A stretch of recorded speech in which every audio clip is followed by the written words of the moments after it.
নমস্কার। পাবলিক নাওয়ের পর্দায় আপনাদের প্রত্যেককে স্বাগত জানাই। দ্য ডিবেট অনুষ্ঠান নিয়ে আমি প্রসেনজিৎ আপনাদের সঙ্গে রয়েছি। আর প্রথম দফার ভোট লোকসভা নির্বাচনের ইতিমধ্যেই হয়ে গেছে। আপনারা প্রত্যেকেই জানেন, প্রত্যেকে অংশ নিয়েছেন যারা আমাদের রাজ্যে পশ্চিম ত্রিপুরা আসনের ভোটার রয়েছে। দ্বিতীয় দফার ভোট অনুষ্ঠিত হবে ২৬ তারিখে। গোটা দেশেই অনুষ্ঠিত হবে। প্রথম দফায় ১০২টি লোকসভা আসনে নির্বাচন অনুষ্ঠিত হয়েছে। আর এই নির্বাচনকে ঘিরে, লোকসভা নির্বাচনকে ঘিরে টান টান উত্তেজনা রয়েছে রাজনৈতিক দলগুলোর মধ্যে। প্রত্যেকেই চেষ্টা করছেন নিজেদের দলকে মানুষের কাছে পৌঁছে দিতে, নিজেদের দলের সমস্ত চিন্তা ভাবনাকে মানুষের কাছে পৌঁছে দিতে। একদিকে লড়াই হচ্ছে গোটা দেশব্যাপী এনডিএ বনাম আইএনডিআই অর্থাৎ ইন্ডিয়া জোটে, আর রাজ্যেও লড়াই হচ্ছে এনডিএ বনাম ইন্ডিয়া, বলা যেতে পারে বিজেপি বনাম বাম কংগ্রেস জোট। সুতরাং সেই দিক থেকে গোটা দেশের ফলাফল কি হবে, একাধিক সংস্থা তাদের ওপিনিয়ন পোল ইতিমধ্যেই প্রকাশ করে দিয়েছেন। তার মধ্যে থেকে বেশ কিছু ওপিনিয়ন পোল চর্চার কেন্দ্রবিন্দুতে রয়েছে। প্রধানমন্ত্রী মোদি যখন বলছেন আপকি বার ৪০০ পার, তখন কংগ্রেসের তরফ থেকে স্লোগান তোলা হয়েছে দক্ষিণে সাফ নর্থে হাফ। সেই দিক থেকে ওপিনিয়ন পোলগুলো কি বলছে, ওপিনিয়ন পোলগুলোর তরফে যে ছবিটা তুলে ধরা হয়েছে সেই ছবিগুলো কি বলছে তা নিয়ে আলোচনা করব। কিন্তু তার আগে আজকে আরো একটি বিষয়ে আলোচনা আমরা করব, যা কিছুক্ষণ আগে আপনারা লাইভে দেখছিলেন। আজকের অন্তত পক্ষে এইটা আমাদের রাজ্যের জন্য একটা মূল ইস্যু হয়ে দাঁড়িয়েছে। ইস্যুটা কি? মন্ত্রী রতনলাল নাথের একটি বক্তব্য। খোয়াইয়ের ১৮ নম্বর বুথে দাঁড়িয়ে রতনলাল নাথ যে বক্তব্যটা রেখেছেন তা নিঃসন্দেহে চাঞ্চল্যকর একটা মন্তব্য হয়ে দাঁড়িয়েছে। এ কারণ ২৬ তারিখ যখন পূর্ব ত্রিপুরায় ভোট হবে, আর এই ভোটকে কেন্দ্র করে যখন মডেল কোড অফ কন্ডাক্ট চলছে, তখন নির্বাচনী আচরণবিধি ভঙ্গ করে রতনলাল নাথ ২ লক্ষ টাকার টোপ দিলেন সেই বুথের যারা নাগরিকরা, যারা ভোটাররা রয়েছেন, বা বলা যেতে পারে সেই বুথকে। কি বললেন উনি বলেছেন এই খোয়াই বিধানসভা কেন্দ্রের যে ৫২টি বুথ রয়েছে, সেই ৫২টি বুথের মধ্যে যে বুথ র্যাঙ্কিংয়ে প্রথম হবে ভোটের শতাংশের নিরিখে, সে বুথকে ব্যক্তিগতভাবে রতনলাল নাথ ২ লক্ষ টাকা দেবেন। এই কথা কি রতনলাল নাথ বলতে পারেন নির্বাচনের আগে? বা যদি বলতে পারেন বা বলে ফেলেছেন এখন, সেটা প্রকাশ্যে আমাদের কাছে ভিডিও রয়েছে, তাহলে নির্বাচন কমিশন কি ভূমিকা নেবেন? এর আগে যখন প্রদ্যুৎ কিশোর দেববর্মন এভাবেই নির্বাচনী আচরণবিধি ভঙ্গ করেছিলেন, তখন প্রদ্যুৎ কিশোর দেববর্মনের বিরুদ্ধে কি ব্যবস্থা নিয়েছিলেন? হ্যাঁ, আমরা জানি ওনার কাছে উত্তর চাওয়া হয়েছিল, জবাব চাওয়া হয়েছিল, সময়সীমা বেঁধে দেওয়া হয়েছিল। সময়সীমা যখন পেরিয়েও গেল, তারপর নির্বাচন কমিশনের দেওয়া প্রশ্নের উত্তর কি প্রদ্যুৎ কিশোর দেববর্মন দিয়েছেন তা কিন্তু এখনো জানানো হয়নি, বা যদি দিয়ে থাকেন কি বলেছেন এটাও জানানো হয়নি। তো এখন প্রশ্ন হচ্ছে, যেখানে রাজ্যের মন্ত্রী দাঁড়িয়ে বলছেন ২ লক্ষ টাকার কথা, তখন নির্বাচন কমিশন কি ভূমিকা নেবেন সেই মন্ত্রীর বিরুদ্ধে, সেটা একটা প্রশ্ন। তো আমি এই দুটো বিষয়ে আজকে আলোচনা করব। আমাদের দা ডিবেটে আমাদের সঙ্গে প্যানেলিস্ট যারা রয়েছেন তাদের সঙ্গে আগে পরিচয় সেরে নিচ্ছে। আমাদের সঙ্গে রয়েছেন রাজনৈতিক বিশ্লেষক মৃন্ময় চক্রবর্তী, আপনাকে স্বাগত জানাই। সঙ্গে রয়েছেন সাংবাদিক প্রশান্ত চক্রবর্তী, আপনাকেও স্বাগত জানাই। আমি প্রথমেই মৃন্ময়দা, কিছুক্ষণ আগে আপনার সঙ্গে ফোনে কথা হচ্ছিল, আপনি যখন ফোনও দিচ্ছিলেন বলছিলেন যে এই ধরনের ঘটনা ঘটছে এবং সেখান থেকে দাঁড়িয়ে নির্বাচন কমিশন কি ভূমিকা নেয় সেটা একটা বড় প্রশ্ন। কারণ এর আগে আমরা দেখেছি যখন প্রদ্যুৎ কিশোর দেববর্মন ভোটের ঠিক ৮ থেকে ৯ ঘন্টা আগে ফেসবুকে লাইভে এসে বলছেন, ভোট গ্রহণ শুরু হবে কিছুক্ষণ পরেই, তার ঠিক ৬-৭ ঘন্টা ৮ ঘন্টা আগে তিনি ফেসবুকে লাইভে এসে বলছেন যে কোন দলকে ভোট দিতে হবে, মানুষ সেটা বিচার করবে, বিচার করে মানুষ ভোট দেবে। তো সুতরাং সেখান থেকে দাঁড়িয়ে আজকে যখন রতনলাল নাথ ২ লক্ষ টাকার কথা বলছেন বুথকে দেবেন, সেটা কতটা ভূমিকা নেবেন নির্বাচন কমিশন? জিতেন্দ্র চৌধুরী কিছুক্ষণ আগে আমাদেরকে ফোনতে বলছিলেন যে তারাও নির্বাচন কমিশনের দ্বারস্থ হবেন। আমাদের এই খবর দেখার পর তারাও শুনতে পেরেছেন গোটা ঘটনা এবং তারা নির্বাচন কমিশনের দ্বারস্থ হবেন। তারা দাবি জানাবেন নির্বাচন কমিশনের কাছে যেন গোটা বিষয়টির উপর পদক্ষেপ নেয় নির্বাচন কমিশন। কি বলবেন? আমি আগেও বলেছি, যখন আমি খবরটা দেখলাম, সংবাদটা দেখলাম, আমি একটু আশ্চর্য হলাম এই অর্থে যে একজন সিটিং মিনিস্টার, সিনিয়র মিনিস্টার, উনি দীর্ঘদিন সংসদীয় রাজনীতির মধ্যে আছেন, বিচরণ করেন। তো ওনার মতো একজন যোগ্য লোক যে এইভাবে মানে একটা উঠান সভাই হোক, প্রকাশ্য সভাতে মানে যেভাবেই হোক, সেই সবার মধ্যে যারা উপস্থিত আছেন তাদেরকে বুস্ট করার জন্য, বুস্ট বলছি অর্থে যে এই বিধানসভাটা হচ্ছে সিপিএমের দখলে, পরপর দুবার সম্ভবত এই সিটটা বিজেপি দখল করতে পারেনি, সিপিএমের দখলই আছে। তো এই সিটটার যে 52টা বুথ আছে, সেই 52টা বুথের মধ্যে যাতে সর্বোচ্চ মাত্রায় ভোট তারা পেতে পারেন সেই বুস্ট বা বুস্টিং উনি করলেন। উনি এটাও বলেছেন যে এই বুথে 798টা ভোট আছে, এখানে 700-র মতো ভোট পড়বে আর 680টা ভোট আমাদের পেতে হবে। তার মানে এটা একটা স্পষ্ট যে উনি বলে দিচ্ছেন কতটা ভোট পড়বে আর দলকেও কতটা ভোট পেতে হবে, মানে রুলিং পার্টি মানে বিজেপিকে 680টা ভোট পেতে হবে 700 ভোট পড়লে। এবার দেখুন, যদি এরপরে উনি বলেছেন যে এই ভোটের মাত্রার ক্ষেত্রে ডিফারেন্সটা যদি হাইয়েস্ট করা যায়, সবচেয়ে বেশি রাখা যায়, যে বুথ দিতে পারবে তাকে আমার ব্যক্তিগতভাবে আমার পকেট থেকে আমি 2 লক্ষ টাকা দেব। আমি ভুল বা মিথ্যে কথা বলে রাজনীতি করি না, আপনারা আমি যেটা বলেছি সেটা আপনারা আমার কাছ থেকে গিয়ে ইলেকশনের পরে নিয়ে আসবেন, এই কথা উনি বলেছেন। তার জন্য বলছি যে একটা ভোট কেন্দ্রে কমপক্ষে 800 ভোট আছে, 798, সেই ক্ষেত্রে 680টা ভোট বিজেপি পাবে। উনি বলে দিচ্ছেন 700 ভোট পড়বে, কাস্টিং হবে 700 ভোট, বলে দিচ্ছেন সেটা। এটা কি করে বলতে পারেন? আর দল 680টা ভোট পাবে সেটাও উনি নিশ্চিত করে দিচ্ছেন, কারণ এই জায়গাতে এই বিধানসভার মধ্যে মেজরিটি ভোটটাই হচ্ছে বামপন্থীদের। তো বামপন্থীদের ভোটটা যাতে রুলিং পার্টির ফেভারে পড়ে, রুলিং পার্টির পক্ষে পড়ে, তার জন্য উনি 680টা ভোট বেঁধে দিলেন যাতে অপোজিশন এখানে ভোট দিতে না পারে।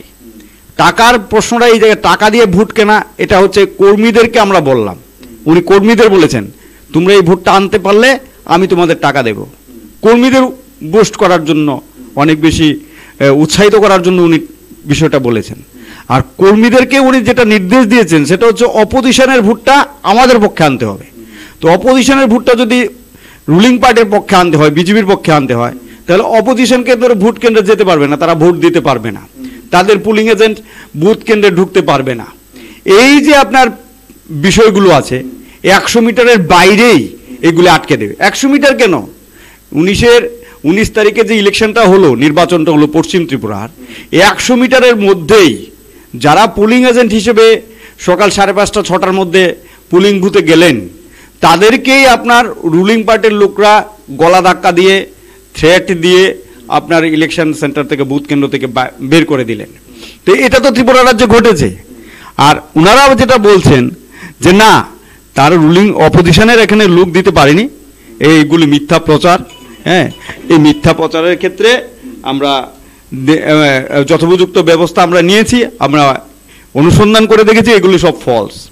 কিন্তু এটা ঘটনা যে এই ধরনের ঘটনা ত্রিপুরা রাজ্যের, ইভেন আগরতলা শহরের 7 রামনগর বিধানসভা কেন্দ্রে, 6 আগরতলা কেন্দ্রে, বিভিন্ন কেন্দ্রে এই ধরনের ঘটনা, টাউনের মধ্যেই এই ধরনের, যেটা অন্তত 2023-এর অ্যাসেম্বলি ইলেকশনের ক্ষেত্রে পরিমাণটা কম ছিল। হ্যাঁ, কিন্তু এবারে এই মাত্রাটা বেড়ে গেল, যে আমরা দেখলাম যেই জায়গাতে অন্তত পুলিং এজেন্টদের বের করে দেওয়া হয়নি, এবার সেটা হল। আমি যেটা বলছি যে উনি ডাইরেক্ট বললেন পুলিং মানে ওনার দলের লোকদের যে আমি তোমাদের টাকা দেব। টাকাটা কিসের বিনিময়ে দেবো? যদি তোমরা অপোজিশনের ভোটটা আটকে দিয়ে রুলিং পার্টির নিজের বাড়াতে পারো। টাকাটা হচ্ছে এই প্রশ্নে, কিন্তু টাকাটা আমি তোমাদের দেব, 2 লক্ষ টাকা দেব প্রতিটা বুথকে, যারা এই হাইয়েস্ট ভোটটা পাবে। অপোজিশনের ভোটটাকে আটকে আমাদের ভোটটা বৃদ্ধি করতে হবে, কারণ এই সিটটা লেফটের, এই সিটের যারা ভোটার আছেন ম্যাক্সিমামটাই লেফটের পক্ষে, মেজরিটি ভোট। সেদিক থেকে বলছি যে এটা হচ্ছে মডেল কোড অফ কন্ডাক্ট লঙ্ঘন করার সর্ব ত্রিপুরা রাজ্যের মধ্যে এ যাবৎকালের। আমরা দেখেছি যে ইলেকশনে শুরু হওয়ার আগে আপনার যখন মডেল কোড অফ কন্ডাক্ট চালু হয়নি, বিজেপি তার ক্যান্ডিডেট যখন প্রথম দফায় লিস্ট প্রকাশ করলো, সেই প্রকাশ করার প্রথমে যখন ত্রিপুরার পশ্চিম ত্রিপুরা আসনের কেন্দ্রের প্রার্থীর নাম ঘোষণা করা হয়, প্রার্থী যখন বিভিন্ন জায়গায় প্রচার শুরু করছিলেন, সেই প্রচারে উনি কিন্তু বেঁধে দিচ্ছিলেন যে অপোজিশনকে কত ভোটে আটকে দিতে হবে, অপোজিশনকে লক্ষ ভোটের নিচে আটকে দিতে হবে। আপনি তারপরেও দেখুন মাতাবাড়ি যে মণ্ডল আছে, বুথ আছে, তাদের কিন্তু তারা দিয়ে দিয়েছে কত বুথ প্রতি কত ভোট তাদেরকে নিতে হবে, সেটা নিয়ে একটা সার্কুলারও তারা দিয়েছে, সেটা সব জায়গায় সবাই দেখেছে। আমরা দেখেছিলাম একটা সিটিজেন ইলেকশন ওয়াচ একটা অর্গানাইজেশন 2 তারিখে এই মাসের এপ্রিলের 2 তারিখে ইলেকশন কমিশনের সাথে সাক্ষাৎ করেছিল, তখন তারা এই প্রশ্নটা তুলেছিল। ইলেকশন কমিশন বলেছিলেন যে এটা তো মডেল কোড অফ কন্ডাক্ট চালু হওয়ার, ইমপ্লিমেন্ট হওয়ার আগের বিষয়। মডেল কোড অফ কন্ডাক্ট চালু হওয়ার পরে যদি এই ধরনের কোনো ঘটনা ঘটে থাকে আপনারা আমাদের জানাবেন, আমরা নিশ্চয়ই এই ক্ষেত্রে পদক্ষেপ নেব। তা জানানোর প্রশ্ন নেই, এখন গোপনেরও প্রশ্ন নেই, সোশ্যাল মিডিয়া, ইলেকট্রনিক মিডিয়া, সমস্ত মিডিয়ার মধ্যে খবরগুলো চলে আসছে।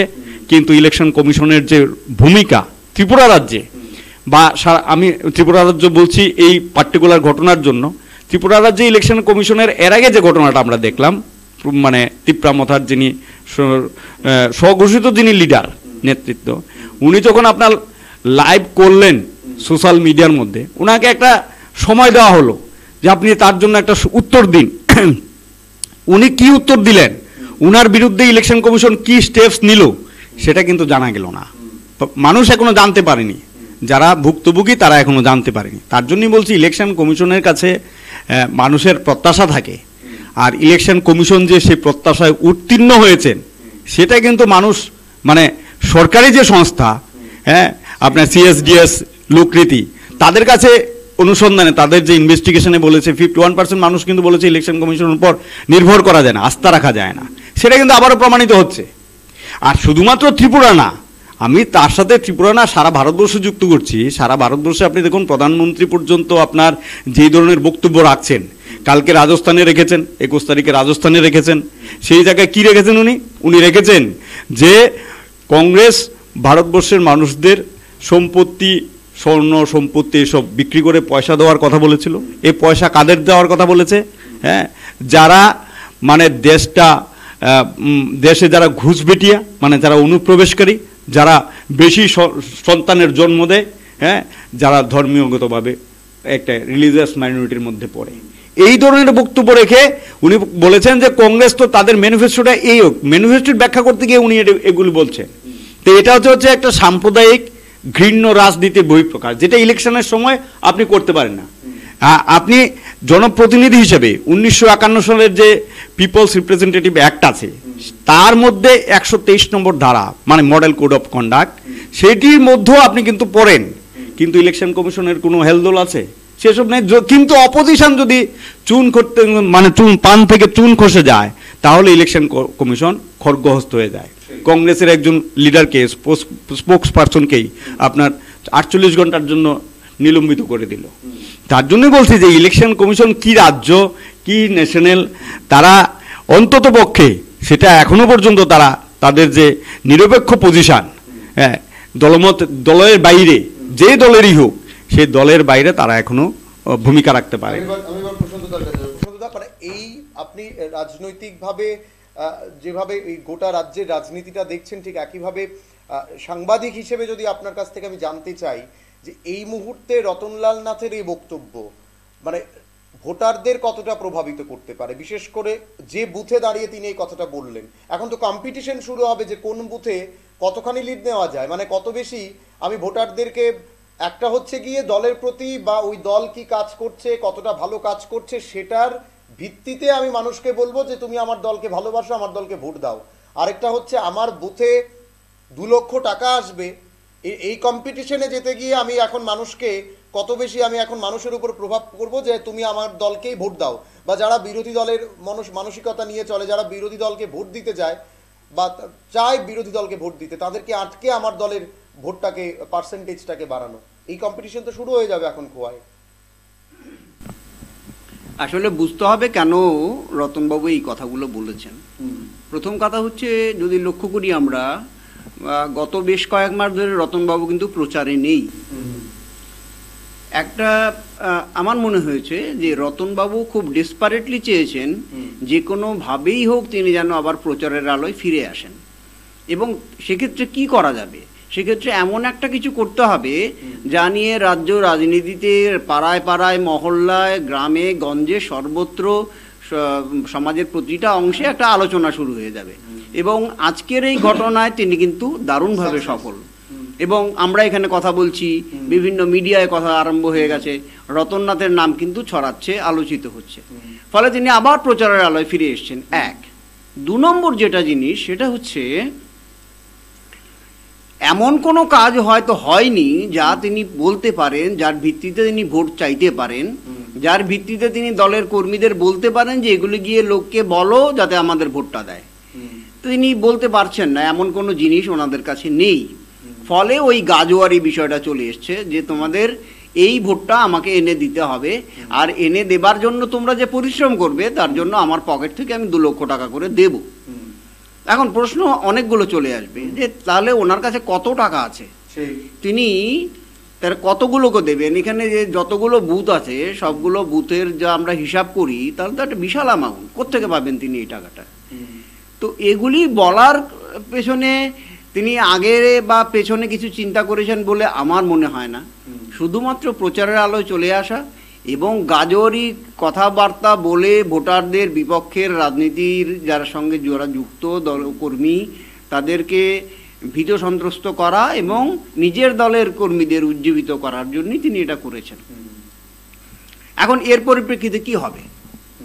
এর পরিপ্রেক্ষিতে নির্বাচন কমিশন, নির্বাচন দপ্তরে বিরোধী পক্ষ থেকে অভিযোগ জানানো হবে, বলা হবে।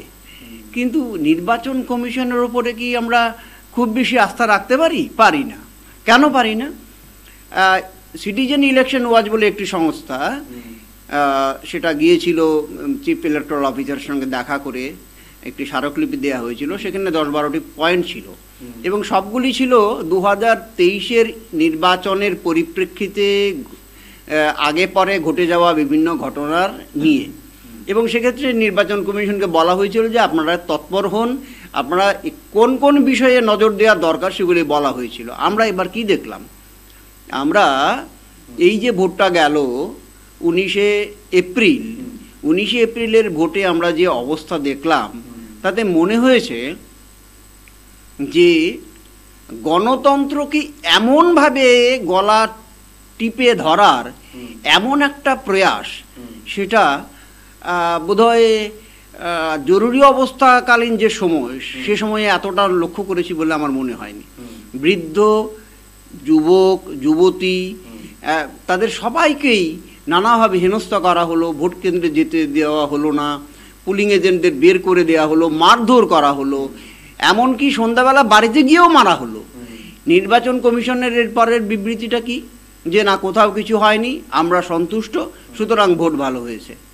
তা এই যদি অবস্থা হয়, এক অদ্ভুত নৈরাজ্য কায়েম হয়েছে মনে হবে মানুষের কাছে।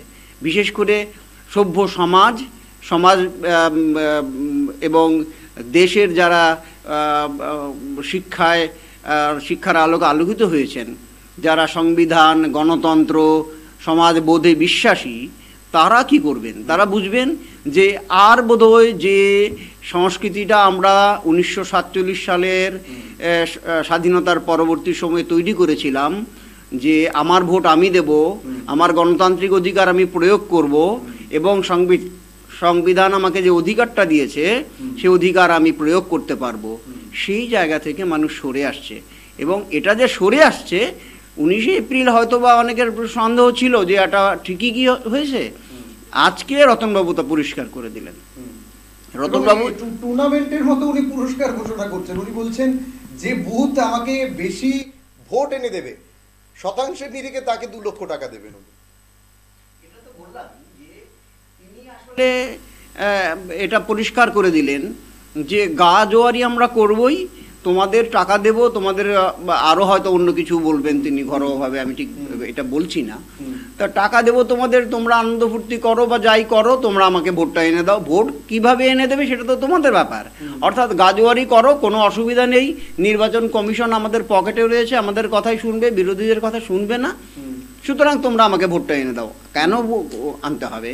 আপনারা জানেন যে পূর্ব ত্রিপুরা আসনে কিন্তু মানুষের মধ্যে একটা ক্ষোভ তৈরি হয়েছে, বিশেষ করে প্রার্থী চয়ন নিয়ে। এই প্রার্থী চয়নের বিষয়টা ওরাও বুঝেছেন, সবাই বোঝে, সাধারণ মানুষ বোঝেন, উপজাতি অংশের মানুষরা বুঝেছেন, বিভিন্ন রাজনৈতিক দল বুঝেছেন। সুতরাং এই সব বোঝার পরে ওরা বুঝতে পেরেছেন যে এখানে একটু কঠিন লড়াই হতে পারে। সুতরাং সেই কঠিন লড়াইকে অত্যন্ত সহজ কিভাবে করা যায়, কিভাবে মানুষকে বলা যায় যে দেখো আমরা উপজাতিদের সঠিক আশা আকাঙ্ক্ষার প্রতিফলন ঘটাতে পারি, সুতরাং ভোটটা আমাদেরই দেওয়া উচিত, আগামীতেও আমরা পাবো, এই এত ভোটে আমরা জিততে পেরেছি। এইগুলির জন্যই এগুলি করা। কিন্তু সবচেয়ে দুর্ভাগ্যের বিষয় হচ্ছে যে এগুলি হওয়ার ফলে যে নির্বাচন কমিশনের যে ভূমিকা হওয়ার কথা ছিল সেটা মানুষ দেখতে পাচ্ছেন না, এবং না পাওয়ার ফলে এবারে নির্বাচন কি হবে সে তো আমরা বুঝতেই পারছি। আগামী দিন কি হবে, আগামী প্রজন্ম আদৌ নির্বাচন ভোট কেন্দ্রে যাবেন কিনা সেটা নিয়ে কিন্তু একটা সন্দেহ তৈরি হয়েছে। ইতিমধ্যেই আমাদের এবারের নির্বাচনে 7% মতো ভোট কম পড়েছে। মানে সাধারণ মানুষ হয়তো বা ভাবছেন যে আমি কেন যাব ভোট কেন্দ্রে যদি আমি আমার ভোটটা নাই দিতে পারি, বা আমার যদি যাওয়ার সময় আমাকে বলে দেওয়াই হয় যে আপনার ভোট হয়ে গেছে আপনি যেতে পারেন। তো সুতরাং এই যে কম হলো ভোটটা, এটা মানুষ ভোট দিতে যাননি এমন নয়। কারণ আমাদের কাছে আমরা যা ঘুরে টুরে যা দেখেছি, সারা রাজ্যের বিশেষ করে পশ্চিম ত্রিপুরা আসনে যেসব জায়গায় আমরা গেছি, অনেক মানুষই বলেছেন যে আমরা তো ভোট দিতে গিয়েছিলাম, আমাদের মাঝপথ থেকে ফিরিয়ে দেওয়া হয়েছে। সিটিজেন ইলেকশন ওয়াজ এই বিষয়টাকে স্পেসিফিক্যালি নির্বাচন কমিশনকে বলেছিল যে আপনারা এই বিষয়টা দেখুন, on the way to the voting centre, polling booth, ভোটারদের আটকে দেওয়া হয়, এই বিষয়টা আপনারা গুরুত্ব দিয়ে দেখুন। এবং ওরা অ্যাসুরেন্স দিয়েছিলেন যে আমরা এটা করব, কিন্তু আলটিমেটলি করেননি। পুলিশকে বলে দেওয়া হয়েছে তোমরা নিরপেক্ষ থাকবে। নিরপেক্ষ বলতে এটাই বলা হয়েছে যে তোমরা শাসক দলের পক্ষে থাকবে, বিরোধীদের বিপক্ষে থাকবে, মানুষ ভোট দিতে না পারলেও তোমার কিছু যায় আসে না। তো এই তো হয়েছে, এর রেজাল্ট আসলে প্রতিফলিত হয়েছে পার্সেন্টেজে। দেখা গেছে 7% মতো ভোট কম পড়েছে। এখন এই ভোট কম পড়ার কারণটা যদি আপনি বলেন যে ঘর থেকে মানুষ বেরোয়নি, তা না, মানুষ বেরিয়েছেন, কিন্তু মানুষকে ফিরিয়ে দেওয়া হয়েছে। কাউকে বলা হয়েছে আপনার ভোট হয়ে গেছে আপনি চলে যান, কাউকে বলা হয়েছে ভোট দিয়ে কি করবেন, আপনার ভোটের তো কোনো গুরুত্ব নেই। এ ধরনের অসংখ্য ঘটনা ঘটেছে। এটা 1, 2, 3, 4 বলে তো শেষ করা যাবে না। তো এই যে ঘটনাগুলো ঘটলো, তাতে কিন্তু আমি বলবো শাসক দলের ভাবমূর্তি ক্ষুণ্ণ হলো। শাসক দল যদি নিজেদের অবস্থানটা ঠিক একটা জায়গায়, যে যার ভোট তিনি তারা তারপরও শাসক দল জিতে যেতে পারতো, তাদের যে অবস্থান, কিন্তু তারা যে রাস্তায় গেলেন, মনে হয় আগামী দিনে তাদের জন্য সেটা খুব সুখকর হচ্ছে না। ঠিক। আমি এবার মৃন্ময়দার কাছে আসবো। মৃন্ময়দা, মানে এই জায়গাতে মানে যেটা প্রশান্তদা বলার চেষ্টা করলেন যে প্রচারের আলোতে কোথাও না কোথাও রতনলাল নাথ আসতে চাইছেন। আমি এই বিষয়টাতে খুব বেশি করে আলোচনা এই কারণে করতে চাইছি, যদি নির্বাচন কমিশন আমাদের এই আলোচনাটা দেখেন, যদি কোনো একটা পদক্ষেপ নেন, তাহলে নিঃসন্দেহে পরবর্তীতে যারাই নেতারা বক্তব্য রাখবেন আর ওনারা নিঃসন্দেহে সেটা বুঝেই রাখবেন। আর এই জায়গা থেকে দাঁড়িয়ে রতনলাল নাথ এই বক্তব্যটা রাখার সময় একেবারে খুব ভালো করে জানতেন যেখানে সাংবাদিকরা রয়েছে, উনি ভালো করে জানতেন এটা খোলা আকাশের নিচে হচ্ছে। হ্যাঁ, হতে পারে কোনো একটা বুথ সভা, বুথের মধ্যেই হচ্ছে সভাটা, কিন্তু উনি জানতেন যে এখানে সাংবাদিকরা রয়েছে, এখানে শুধুমাত্র ওনার বুথের কর্মীরা নয়, ওইখানে যারা সাধারণ নাগরিক রয়েছেন ওই বুথের, তারাও রয়েছেন। সুতরাং সেখানে দাঁড়িয়ে এই ধরনের বক্তব্য রাখা এবং সেটা প্রচারের আলোতে আসার জন্য এটা কি কোনো একটা স্বাভাবিক পন্থা হতে পারে? বা এই বক্তব্য রেখে যখন কেউ প্রচারের আলোতে আসতে চাইবেন, তারপরে যদি নির্বাচন কমিশন কোনো পদক্ষেপ না নেয়, পরবর্তীতে যারা রাজনৈতিক নেতারা আগামীকাল আরও 1 দিনের মতো সময় রয়েছে, 2 দিনের মতো সময় রয়েছে প্রচারের, যে কোনো বক্তব্য রাখবেন, যে কোনো কথা বলবেন, কেউ ফ্রিজ দেবেন বলবেন, কেউ টিভি দেবেন বলবেন, উনি 2 লক্ষ টাকা দেবেন বলেছেন। এটাকে ধরুন একটা ঘটনা যে উনি একটা নির্দিষ্ট বুথে 18 নম্বর বুথে উনি বিষয়টা রেখেছেন।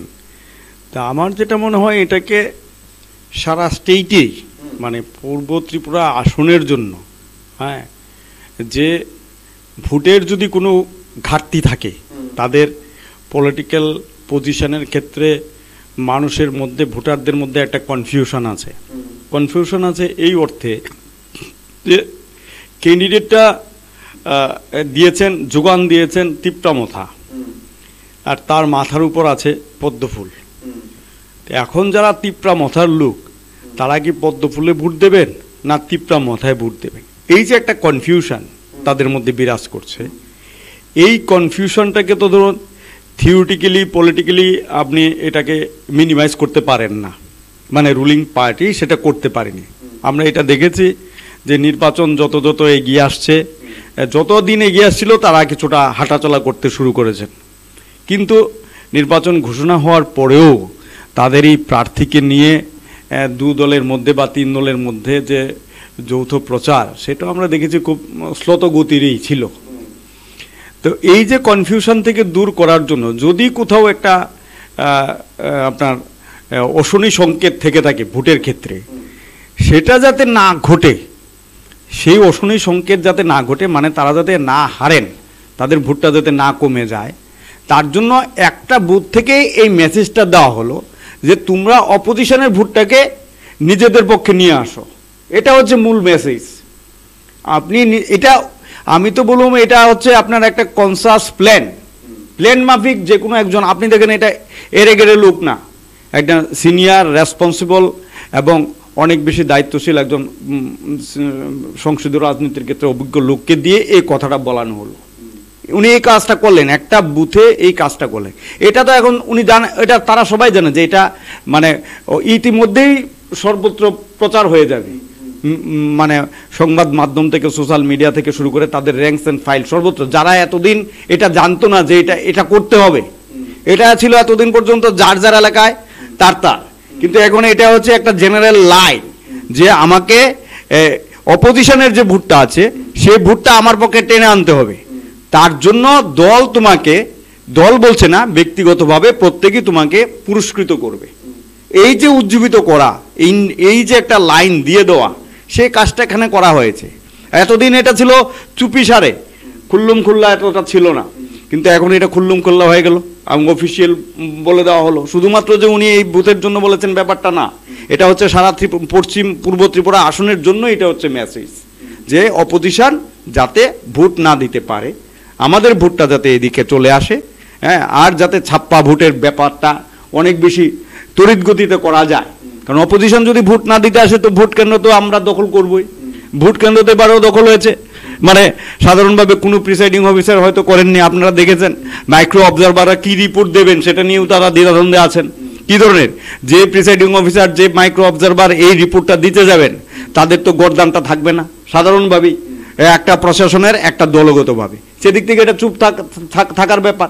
তো সেদিক থেকে বলছি যে এই ধরনের, যেহেতু কেউ কমপ্লেন করেন না ইলেকশন কমিশনের কাছে, ইলেকশন কমিশন ধোয়া হাত পা থাকেন যে আমার কাছে তো কেউ কমপ্লেন করেনি, আমরা নাম গোপন রাখবো, কিন্তু কমপ্লেনটা তো আসতে হবে, এসব বলেন। কিন্তু যারা করবেন তাদেরও তো জীবনের ভয় আছে, তারাও তো, কারণ এখানে মাইক্রো অবজারভার আছেন, সেক্টর অফিসার আছেন, প্রিসাইডিং অফিসার আছেন, সেন্ট্রাল ফোর্স আছে, সব কিছু থাকা সত্ত্বেও আপনার ভোটটা লুট হয়, এটা তো প্রমাণিত হয়ে গেছে।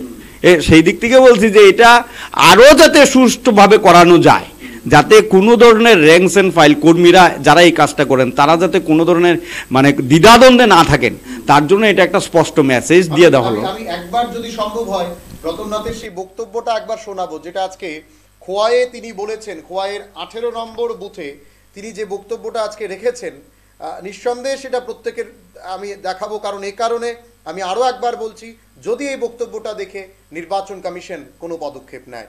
খোয়াইয়ের 18 নম্বর বুথের চেরমা গ্রামে আজকে পূর্ব ত্রিপুরা আসনের যিনি প্রার্থী কৃতি সিং, উনার সমর্থনে একটি সাংগঠনিক সভায় বক্তব্য রাখতে গিয়ে রতনলাল নাথ সরাসরি বলছেন যে বুথ খোয়াই বিধানসভার আমাকে সর্বোচ্চ ভোট এনে দেবে সে বুথকে আমি 2 লক্ষ টাকা করে দেবো। আমি জানি না এই বক্তব্যটা প্রকাশ পেয়েছে, রতনলাল নাথ বলছেন 2 লক্ষ টাকা করে দেবেন এই কেন্দ্রে, এই বিধানসভায়। উনি অন্য বিধানসভায়, এই পূর্ব ত্রিপুরা আসনে যারা অন্য বিধানসভাগুলো রয়েছে সেই বিধানসভাগুলোতে গিয়ে উনি কত টাকা অঙ্কের পুরস্কার ঘোষণা করছেন সেটা আমার জানা নেই। সুতরাং সেটা আমার খুব মানে এইখানে আমার সবাইকে আমি বলবো, এবং বিশেষ করে যারা এই রাজ্যের পূর্ব ত্রিপুরায় যারা সাংবাদিকতা করেন প্রত্যেকে অন্তত রতনলাল নাথের এই বক্তব্যগুলোর দিকে খেয়াল রাখবেন যে উনি কত টাকার পুরস্কার ঘোষণা করছেন। কারণ এটা জানতে হবে প্রত্যেককে উনার কত টাকা রয়েছে। উনি একজন বিধায়ক মাত্র, সামান্য মন্ত্রী। উনি একজন মন্ত্রী হয়ে যে বেতন ভাতা পান, তারপরে উনার কি আর আর্থিক সঙ্গতি রয়েছে? দীর্ঘদিনের বিধায়ক ঠিক আছেন, মন্ত্রী পরপর 2বার হলেন, 2বার জিতে এসে, সেখান থেকে দাঁড়িয়ে উনার আর্থিক কি কি ব্যবস্থাপনা রয়েছে, সুতরাং সেখান থেকে দাঁড়িয়ে উনি এত টাকা অঙ্কের পুরস্কার যখন ঘোষণা করছেন, নিঃসন্দেহে সেগুলো দেখবেন কিনা আয়কর দপ্তর সেটাও দেখার বিষয়। আরো একবার শোনাবো কি বলেছেন আজকে রতনলাল নাথ, শুনুন একবার। এই বুথে আমি এই বুথের কথা বলবো, এখানে যারা আছেন খুব সম্ভব 2-3 জন ছাড়া সবাই এই বুথে 794 মধ্যে ভোট কাস্ট দিব 700 মধ্যে 680 পাইছি। মাতা কি ভারত মাতা কি সৌদি আছে, জেনারেল সেক্রেটারি ডিস্ট্রিক্টের আছে। খোয়াই বিধানসভা কেন্দ্রে যে বুথ পার্সেন্টেজ অনুসারে হাইস্ট পাইব সেই বুথকে আমি ব্যক্তিগতভাবে বুথের সংগঠনকে আমি ব্যক্তিগতভাবে 2 লক্ষ টাকা পুরস্কার দেব।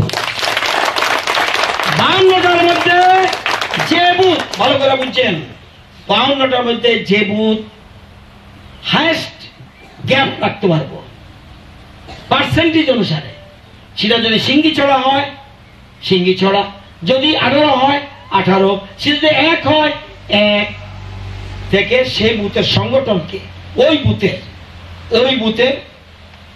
বুথে আমরা 2 লক্ষ টাকা পুরস্কার ঘোষণা রিওয়ার্ড দেওয়ার সিদ্ধান্ত গ্রহণ করলাম।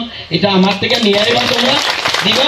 এবং আমি চাই, যেহেতু এই বুথ আমি কথা কইতেছি, আমার অনুরোধ থাকবে, আমি আপনাদের সাথে ধোঁকা দিয়ে রাজনীতি করে বলি না।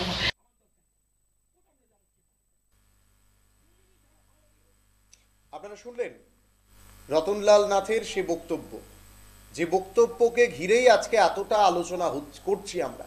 উনি বলছেন 2 লক্ষ টাকা করে দেবেন।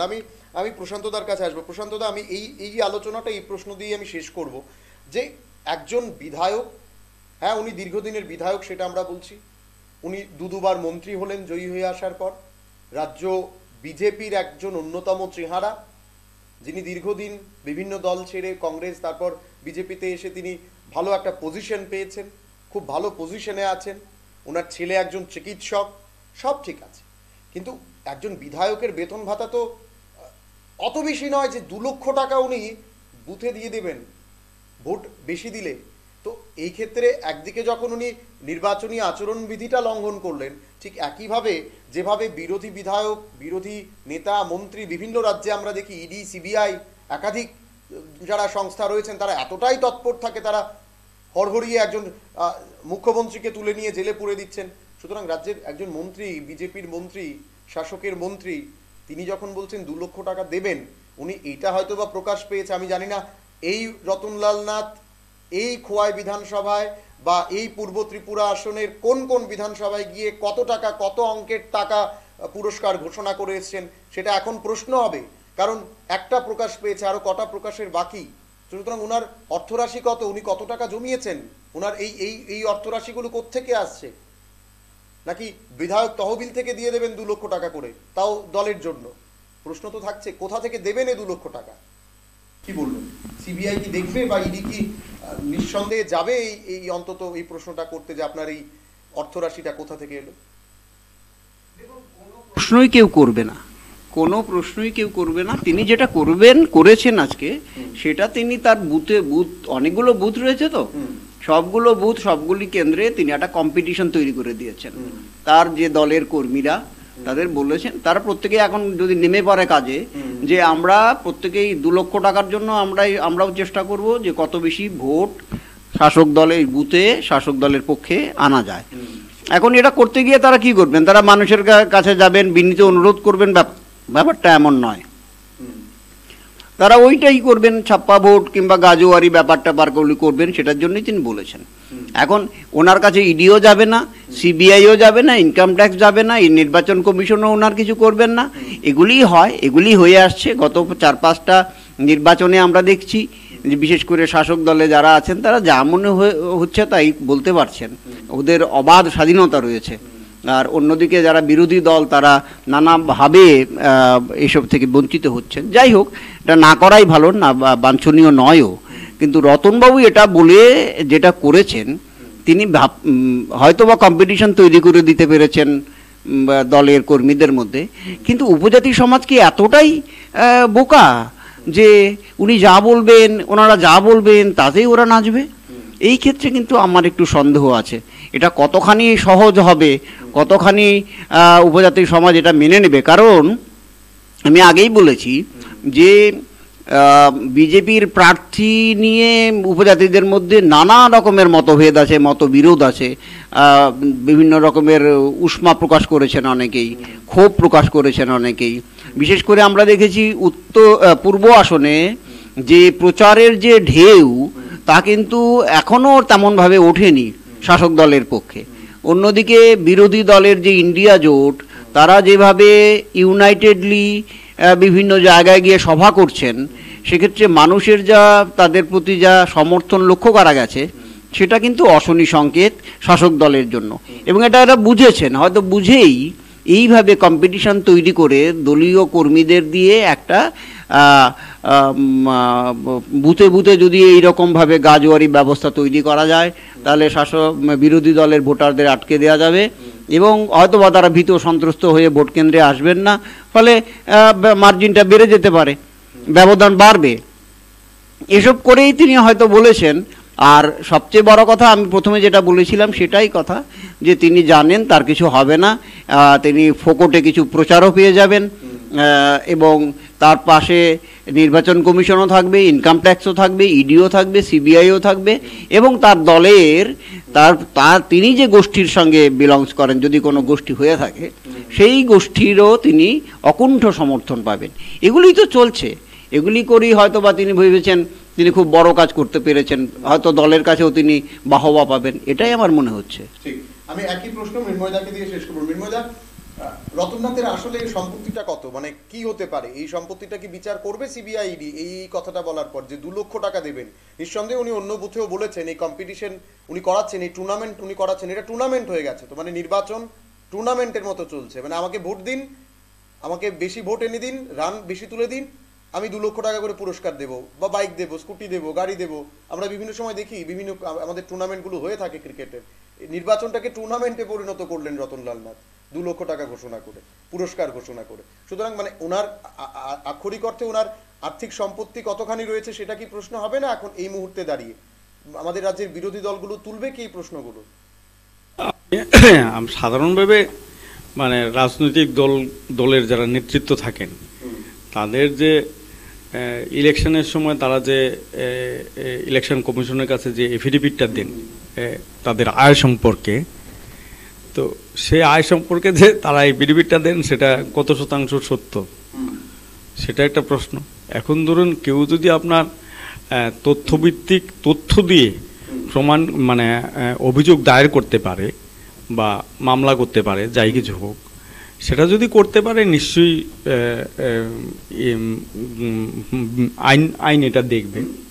কিন্তু এই ধরনের কথার পরিপ্রেক্ষিতে, মানে আমি তোমাকে আমার পকেট থেকে 2 লক্ষ টাকা দেবে, এটার কথার পরিপ্রেক্ষিতে মনে হয় না ধরুন আর্থিক বিশৃঙ্খলা নিয়ন্ত্রণকারী যে সংগঠনগুলি আছে তারা কোনো ধরনের পদক্ষেপ নেবে বলে।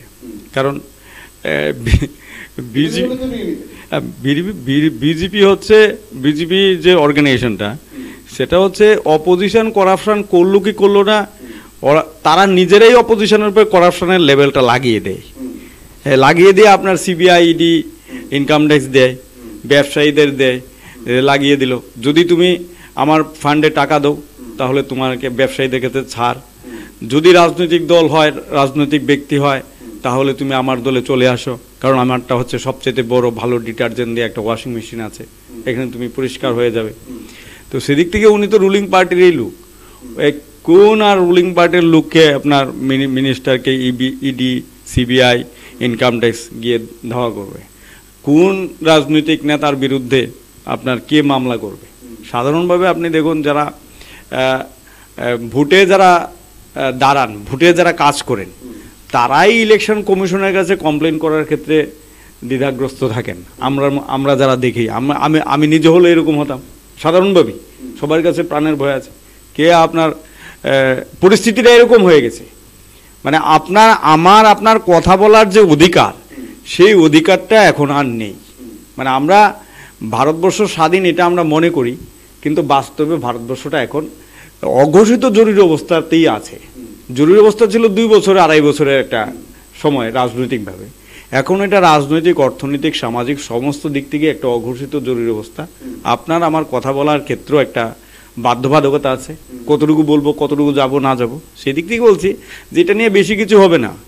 যে উনি বলেছেন, আর এটা হচ্ছে একটা মেসেজ, উনি সবাইকে টাকা দেবেন না, যার যার কনস্টিটিউয়েন্সির মধ্যে যারা আছেন বা দল নিজেই সেটা স্পন্সর করবেন। কারণ এটা তো ঘটনা, যে এটাই হচ্ছে মূল ব্যাপার, যে আমি একটা মেসেজ এখানে দিয়ে দিলাম যে অপোজিশন যাতে ভোটটা দেওয়ার ক্ষেত্রে তাদের যাতে আটকে দেওয়া হয়, আর আমাদের দিকে যাতে ভোটটা আসে। আর ওই পলিটিক্যাল কস্ট হচ্ছে মেইন, সেদিক থেকে এইগুলি মানে নেগলিজেবল, এটি মানে মনে হয় না এসব কিছু হবে বলে। ঠিক, আমি এই আলোচনাটা অন্তত এখানে শেষ করব। তার সঙ্গে আমি দুটো কমেন্ট পড়ে নিচ্ছি, অনেকগুলো কমেন্ট এসছে এই টপিকটার উপরে। রতনলাল নাথকে নিয়ে লিখছেন সুমঙ্গল চাকমা লিখছেন, যদি রতনলাল নাথ ভোট চেয়ে পুরস্কার ঘোষণা করে থাকে, তাহলে নির্বাচনী বিধিভঙ্গের দায়ে আইন লঙ্ঘনকারী নির্বাচনী আইনে সাংবিধানিক সাজা হোক রতননাথের। এটা সাধারণ নাগরিকরা লিখছেন। আরেকজন লিখছেন যে গণতন্ত্র যদি থাকতো তাহলে নির্বাচন কমিশন আজ কোনো ব্যবস্থা নেওয়া বা নিতেন, উনি লিখতে চাইছেন। আরও একবার তিনি লিখেছেন রতনলাল নাথকে আইনের আওতায় নিয়ে ব্যবস্থা ওনার বিরুদ্ধে নেওয়া হোক।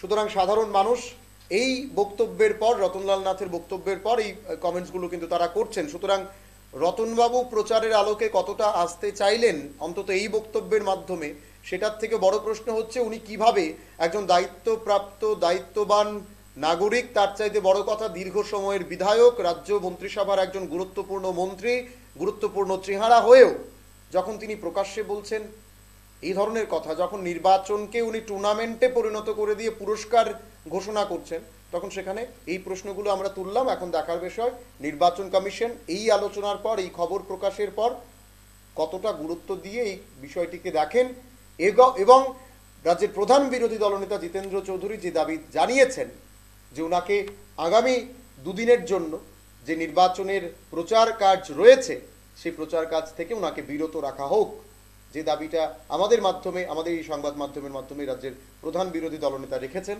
সেটা নির্বাচন কমিশন কতটা শুনেন এটাও দেখার বিষয়।